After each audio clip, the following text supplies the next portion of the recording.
Dear students, let us continue with the 10th lesson, our material heritage. Okay, today's class, let us discuss about paintings.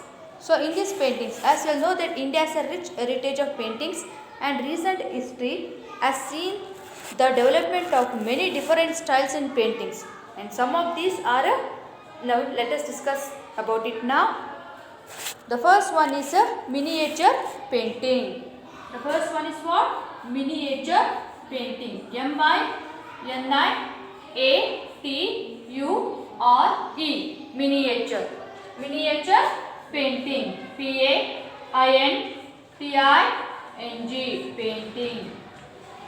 So what is this miniature painting? Now let us learn about this now. Your miniature painting means it is a small size. The name itself says M-I-N-I, mini. Mini means it is very small in size.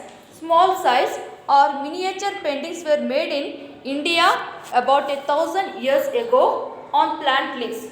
So these miniature paintings about 1,000 years ago only they made these paintings on the plant leaves. A small leaf is there, no? On the small leaves only they are done these paintings.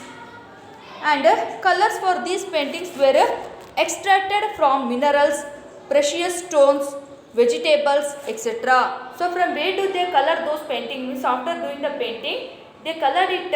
The color they were extracted from vegetables, minerals, stones, etc. And today they are made on paper, stone, cloth, etc. Today those type of paintings are going to be made on a stone, cloths, paper, etc.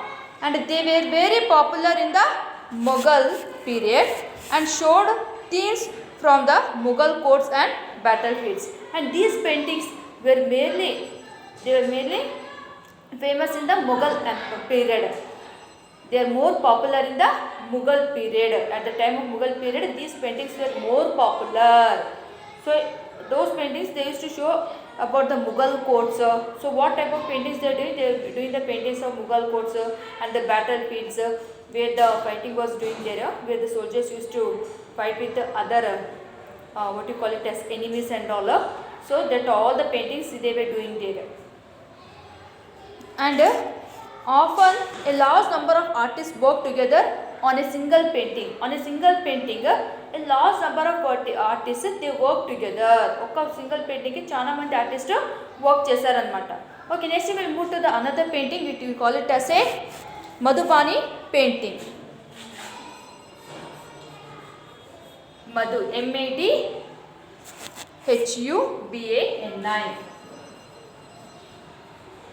Madhubani painting. P-A-I-N-T-I-N-G. Painting. So where is this Madhubani painting here? Madhubani painting means especially here this Madhubani painting, it is named after the town Madhubani in Bihar. In Bihar there is a town name called as Madhubani. So after that town name, so this town it is very famous for the painting. So after the town name only this Madhubani painting has got its name. And the themes of these paintings are on the themes, what type of themes they were drawing here? The themes paintings are Hindu gods and goddesses. So mostly they were drawing Hindu gods, goddesses and all, and nature and celebrations like weddings, etc. And not only the god and goddess, along with that they were painting nature paints nature, weddings, like some marriages and all will happen in the marriages, that such type of paintings also they were doing. And etc. Like this many paintings they were doing there. And these are decorated with double line borders. And those paintings after doing the painting, at last they were decorated with the double line borders. By seeing this picture you can understand here it is a double line border. Yes or no? See this picture all of you. Here outline you can see here it is a double line border. Yes or no? After completing the painting and the complete చేసిన తర్వాత last కి double line border తో వేసేవాళ్ళన్నమాట. Completed with double line border, and these are decorated and floral patterns. Not only that, along with that floral patterns also, and the eyes of human figures are shown as big fishes.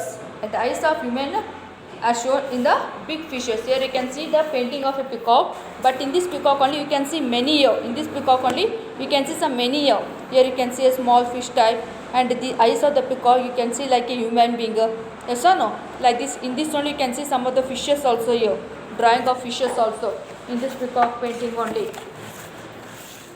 So like this, and here fishes in a Madhubani painting symbolizes good luck. So in Madhubani painting, the fishes what are they doing? It symbolizes what? It symbolizes good luck. And peacock stand for love and peacock. Peacock, what are the paintings? Peacock paintings they do means it stands for love. And snakes. Snake painting, it denotes the divine protectors. And these paintings were earlier made to decorate the mud walls of houses by women, and now they are made on different materials like cloth, handmade paper and canvas. And these paintings are traditionally made using white rice paste and vegetable colors. Bamboo sticks covered with cotton are used as paint brushes. So at the time what type of brushes they are using for painting and all, for coloring paintings and all, they are using like a white rice paste and vegetables colors, those they are using it. And bamboo sticks they are covering with cotton, and that they are using like a paint brush.